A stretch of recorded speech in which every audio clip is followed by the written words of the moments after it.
How to use Find My iPhone on iOS 26. So let's start the video. First of all, go to app library.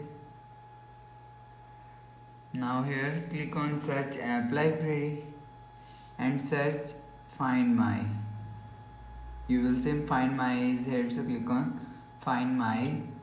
So click on here, so you will see click on share my location from here. So air tag, you will see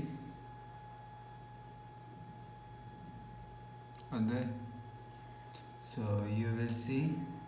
So after the process, go back to home screen, refresh phone. So that's how you can use Find My on iOS 26. So if you like the video, please subscribe. Thanks for watching.